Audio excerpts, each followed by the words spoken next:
चलिए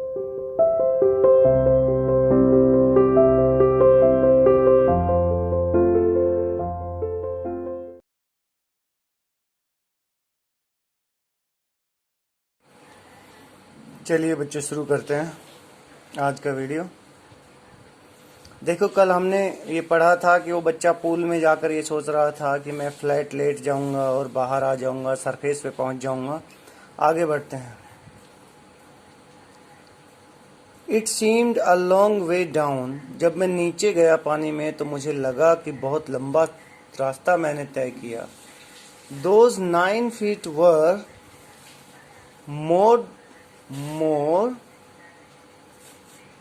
मोर लाइक 90। वो 90 फीट के जैसे लगे।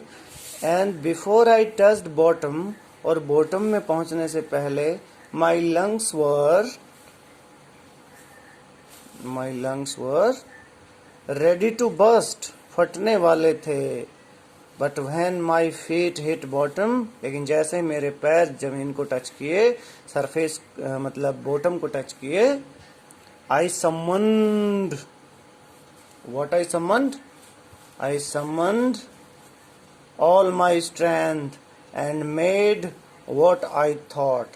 मैंने अपनी पूरी ताकत, सम्मन का मतलब होता है जुटा लेना, इकट्ठा कर लेना। मैंने अपनी पूरी ताकत जुटाई और made what I thought was a great spring upward। और मैंने ऊपर वही छलांग लगाई जो मैंने सोचा था, ग्रेट स्प्रिंग अपवर्ड, ऊपर की तरफ एक लंबी छलांग लगा दी। I imagined I would bob to the surface like a cork। मैंने ये इमेजिन किया कि शायद इससे मैं, बॉब का मतलब उछलना होता है, कूदना, स्प्रिंग, बॉब, जंप, हॉप, ये सब उछलने कहते हैं। I would bob to the surface, कि मैं उछल के सरफेस तक पहुंच जाऊंगा, like a cork, जैसे एक कॉर्क की बॉल चली जाती है, या सैम्पिन का जो कॉर्क होता है उसका जो कैप होता है वो टाक से उछल जाता है, ऐसे उछल के मैं सरफेस तक पहुंच जाऊंगा। इंस्टेड, बजाय इसके, आई केम अप स्लोली, मैं धीरे धीरे ऊपर आया। आई ओपनड माई आईज, मैंने अपनी आंखें खोली। एंड सा नथिंग, और मुझे कुछ नजर नहीं आया। अब नथिंग के आगे क्या लिखता है? आई सा नथिंग बट वाटर, मतलब सिवाय पानी के मुझे वहां और कुछ नजर नहीं आया। Water that had a dirty yellow tinge, पानी, वो पानी जिसका गंदा सा येलो कलर का, टिंज भी कलर को ही कहते हैं, डर्टी येलो टिंज, गंदा सा येलो कलर था। तो इट आगे, ग्रू पैनिकली, और मैं बहुत डर गया था। पैनिक का मतलब आप समझते हो, पैनिक मत करो, हड़बड़ाओ मत। ग्रू पैनिकली, मैं बहुत हड़बड़ा गया था। I reached up as if to grab a rope, मैं ऊपर बढ़ा जैसे कि मैं किसी रस्सी को पकड़ना चाहता हूँ, ग्रैब पकड़ना, grab a rope. And my hands clutches only at water, clutch, देखो कभी आप गाड़ी वगैरह चलाते हो तो क्लच होता है, गियर होता है, आप बाइक चलाते हो तो इधर वाली क्लच होती है। क्लच का मतलब हाथ से बिल्कुल ऐसे भींच देना, ऐसे पकड़ना। तो कहता है पानी को भी मैं ऐसे पकड़ने की कोशिश कर रहा था जैसे मैं रस्सियां ढूंढ रहा हूं। My hands clutched only at water. I was suffocating, मेरी सांस फूल रही थी। आई ट्राइड टू येल, मैंने चिल्लाने की कोशिश की। But no sound came out, लेकिन कोई आवाज बाहर नहीं आई। Then my eyes and nose came out of the water, फिर मेरी आवाज और मेरी आंखें, सॉरी आईज एंड नोज लिखा हुआ, eyes and nose came out of the water, तभी मेरी आंखें, मेरी नाक पानी से थोड़ी बाहर निकली। बट नॉट माई माउथ, लेकिन पूरा मुंह बाहर नहीं आया। आई फ्लेल्ड, फ्लेल्ड होता है भाई तड़फना, फड़फड़ाना, ठीक है भाई, इस तरह से। आई फ्लेल्ड एट द सरफेस, मैं सरफेस की तरफ फड़फड़ा रहा था, तड़प रहा था। टू द वाटर, पानी के सरफेस के लिए तड़प रहा था। Swallowed and swallow निगलना, swallowed and choked, मैंने बहुत सारा पानी निगल लिया था और गला चौक हो गया था। गला चौक होना मतलब रुक जाना। I tried to bring my legs up, मैंने अपने पैर ऊपर लाने की बड़ी कोशिश की, but they hung as dead, लेकिन पैर ऐसे लटक गए जैसे किसी का मृत शरीर लटक जाता है, जैसे उनमें जान ना रही हो। डेड वेट्स, जैसे कोई वजनदार वस्तु मर के लटक गई हो। पैरालाइज्ड, जैसे पैर बिल्कुल रुक गए हों। एंड रिजिड, कठोर हो गए हों। पैरालाइज सुनते हो, जैसे उनको लकवा लग गया हो। रिजिड, कठोर हो गए हों। A great force was pulling me under, एक भयंकर ताकत मुझे नीचे खींच रही थी। आई स्क्रीम्ड, मैं चिल्लाया, but only the water heard me, लेकिन केवल पानी ने ही मेरी आवाज सुनी, अर्थात पानी से बाहर मेरी आवाज नहीं आई। I had started on the long journey back to the bottom, I had started on the long journey back to the bottom of the pool, और पूल के नीचे गहराइयों की तरफ मेरी जर्नी दोबारा से शुरू हो गई, मतलब बाहर नहीं निकल पाया।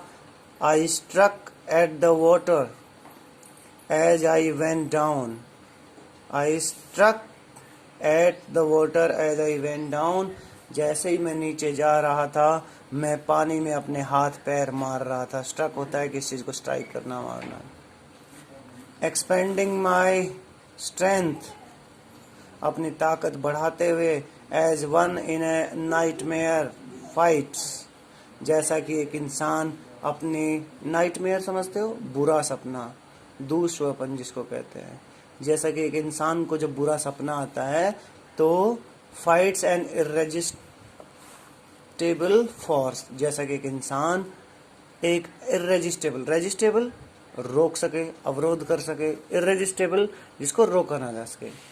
जैसे कि एक इंसान बुरे सपने में एक न रोके जाने वाली ताकत के साथ लड़ता रहता है। कभी कभी हमें सपना आता है ना, आपने देखा होगा, सपने में कोई हमें पीट रहा है, सांप काट रहा है, कुछ ऐसा हो रहा है कि हम उससे लड़ने की कोशिश कर रहे हैं, लड़ भी रहे हैं, लेकिन कुछ कंट्रोल नहीं हो पा रहा है, और तभी अचानक हमारी आंखें खुल जाती हैं।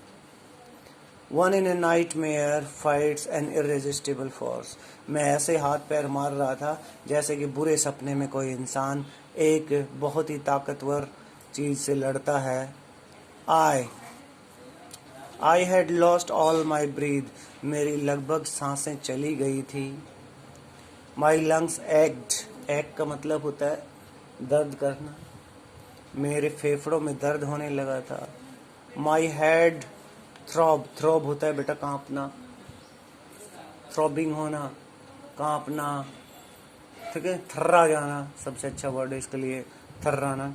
माई हेड थ्रॉब्ड, मेरा सर थर्राने लगा, कांपने लगा। आई वॉज गेटिंग डिजी, मुझे चक्कर आ रहे थे। But I remembered the strategy, लेकिन अभी भी मुझे अपनी स्ट्रेटजी याद थी कि मुझे कैसे बाहर आना है। I would spring from the bottom, और वो स्ट्रेटजी ये थी कि मैं बॉटम पे जाते ही वहां से स्प्रिंग करूंगा, from the bottom to the pool and come like a cork to the surface. बस यही स्ट्रेटजी कि मैं वहां जाकर जंप करूंगा, स्प्रिंग करूंगा और एक कॉर्क की तरह फिर से सरफेस पे आ जाऊंगा। थोड़ी देर वीडियो रोकते हैं, फिर चलाते हैं, आगे बढ़ते हैं।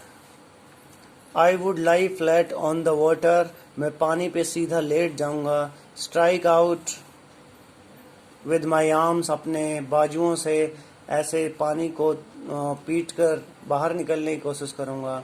And thresh with my legs, अपने पैरों से फड़फड़ा कर बाहर निकलने की कोशिश करूंगा। Then I would get to the edge of the pool, then I would get to the edge of the pool and be safe, और फिर मैं पूल के किनारे पर पहुंच जाऊंगा और सुरक्षित हो जाऊंगा। आई went down and down endlessly, मैं नीचे चलता चला गया। आई ओपन माई आईज, फिर मैंने अपनी आंखें खोली। Nothing but water with A yellow glow, और सिवाय येलो पानी के, येलो रंग के पानी के और कुछ वहाँ नहीं था। डार्क वाटर, अंधेरे सा पानी, मतलब काला पानी, येलो पानी। That one could not see through, और इतना डार्क था कि जिसमें से कोई आदमी देख भी नहीं सकता। एंड देन सीयर, सीयर का मतलब भी अधिक मात्रा में होता है भाई। स्टार्क का मतलब भी बहुत ज़्यादा, यानी ऊपर लिखा हुआ हिंदी में किसी ने, पूर्ण। एंड देन शेयर, बहुत अधिक मात्रा में, बहुत ज़्यादा। टेरर, सीज्ड, सीज का मतलब होता है किसी चीज़ को आप ब्लॉक कर दो, बंद कर दो, जकड़ लो, आप जकड़ना लिखिएगा। फिर बेहद ज़्यादा अधिक टेरर ने मुझे सीज कर लिया, जकड़ लिया। Terror that knows no understanding, ऐसा खतरा जो कोई अंडरस्टैंडिंग नहीं समझता, जिसको कुछ समझ नहीं आता। Terror that knows no control, ऐसा खतरा जिसका कोई कंट्रोल नहीं हो सकता। Terror that no one can understand, ऐसा खतरा जिसे कोई समझ नहीं सकता। Who has not experienced it, वो इंसान जिसके साथ ये घटना ना हुई हो, वो इस खतरे को समझ ही नहीं सकता जिसका मैं जिक्र कर रहा हूँ। I was shrieking under water, मैं तो पानी के नीचे चिल्ला रहा था। क्राई, स्क्रीम, श्रीक, येल, बहुत सारे मीनिंग इसके हो सकते हैं। I was shrieking under water. I was paralysed under water, मेरे पैर रुक गए थे, मुझे लकवा सा लग गया था। स्टिफ, बिल्कुल जकड़ गया था। रिजिड, कठोर हो गया था। विद फियर, बड़ा डर लग रहा था। Even the screams in my throat were frozen, मेरे गले से निकलने वाली तेज आवाजें, स्क्रीम्स भी फ्रोजन यानी कि जम गई थी, बाहर नहीं आ रही थी। Only my heart and the pounding in my head, केवल मेरा दिल धड़क रहा था, मेरा हृदय धड़क रहा था। And the pounding in my head, और पाउंडिंग का मतलब होता है हलचल होना, और मेरे सर में थोड़ी हलचल हो रही थी। यही मुझे ये कह रहे थे। सैड, क्या sad? That I was still alive, कि मैं अभी भी जिंदा था। इन्हीं बातों से मुझे पता चल रहा था कि मेरा हार्ट जो है पाउंडिंग कर रहा था, हार्ट बीट कर रहा था, और सर में पाउंडिंग हो रही थी। इनसे मुझे पता चल रहा था कि मैं अभी जिंदा हूँ। And then in the midst of the terror, इसी डर के बीचों बीच, came a touch of reason, तभी मुझे एक कारण नजर आया। I must remember to jump when I hit the bottom, फिर मुझे याद आया कि जब मैं बॉटम को हिट करूंगा तो फिर से मुझे जंप लगाना है। At last I felt the tiles under मी, और फिर एक बार मैंने अपने पैरों के नीचे टाइल्स को महसूस किया, यानी कि वो बॉटम में पहुंच गया। My toes reached out as if to grab them, जैसे ही मेरे पैर, ग्रैब का मतलब जकड़ना होता है, उन टाइल्स को जकड़ने के लिए आगे पहुंचे। आई jumped with everything I had, मैंने वो हर चीज की जान लगा दी जो मुझ में बची थी, उसके साथ पूरी जान लगाकर मैंने जंप किया। But the jump made no difference, लेकिन इस जंप से कोई फर्क नहीं पड़ा।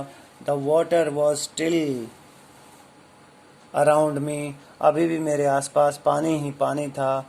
आई लुक्ड फॉर रॉप्स, मैं रस्सियां ढूंढ रहा था। लैडर, सीढ़ियां ढूंढ रहा था। वाटर विंग्स ढूंढ रहा था। नथिंग बट वाटर, लेकिन पानी के सिवाय वहां कुछ नहीं था। A mass of yellow water held me, एक बहुत अधिक पीले पीले रंग के पानी ने मुझे जकड़ लिया था। स्टार्क टेरर, बेहद ज्यादा खतरा मुझे महसूस हो रहा था। took an even deeper hold on me. Stark terror took an even deeper hold on me. मेरे ऊपर इसने और ज़्यादा होल्ड बना लिया था. Like a great charge of electricity. बिजली के जैसे बहुत बड़े झटके ने किसी को पकड़ लिया हो, इसी तरह से इस डर ने मुझे जकड़ लिया था। I shook and trembled with fright. Fright होता है चिड़चिड़ापन, गुस्सा, दोनों को कह सकते हैं। आई शूक, शेक का सेकंड फॉर्म, हिलना। I shook and trembled with fright, अब दोनों हिलने को ही कहते हैं। मैं डर के मारे बिल्कुल डगमगा गया था, हिल गया था। My arms would not move, मेरे बाजू काम नहीं कर रहे थे। My legs would not move, मेरे पैर काम नहीं कर रहे थे। I tried to call for help, मैंने सहायता मांगने की कोशिश की। टू कॉल फॉर मदर, अपनी माँ के लिए मैं चिल्लाया। नथिंग हैपेंड, लेकिन कुछ नहीं हुआ। तो आज यहीं ख़त्म करते हैं। लेसन अभी बाकी है, इसको और पढ़ेंगे। अभी तो हमारे पास 2 पेज इसमें बाकी हैं। एक्चुअली एक कंप्लीट पेज है, दूसरे पेज पे जाएंगे। Thank you for the day, see you tomorrow.